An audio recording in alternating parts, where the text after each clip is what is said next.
بسم الله الرحمن الرحيم، والصلاة والسلام على سيدنا محمد وعلى آله وصحبه وسلم تسليما. السلام عليكم مشاهدينا الأعزاء، أسعد الله أوقاتكم بكل خير. يبدو أن الصين تحضر مفاجأة سارة للمغاربة،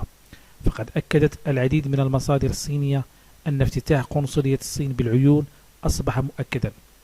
فقد بدأت التحضيرات لإبلاغ الجانب المغربي بالقرار السعيد والتاريخي بالاعتراف بمغربية الصحراء واعتبار الحكم الذاتي الحل الوحيد والأوحد لحل النزاع، وبذلك تحدو الصين حذو الولايات المتحدة الأمريكية، وتبدأ هي الأخرى في الاستثمار في الصحراء المغربية والاستحواذ على العديد من المشاريع الضخمة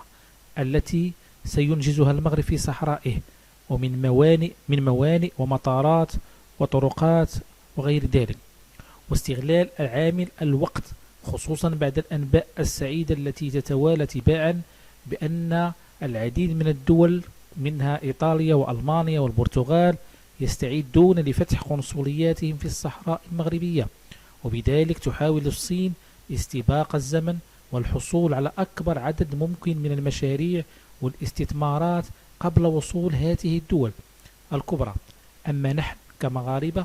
فنقول للجميع مرحبا بكم في صحرائنا، ومرحبا بكل من سيساهم في تنميتها وجعلها جنة فوق الأرض،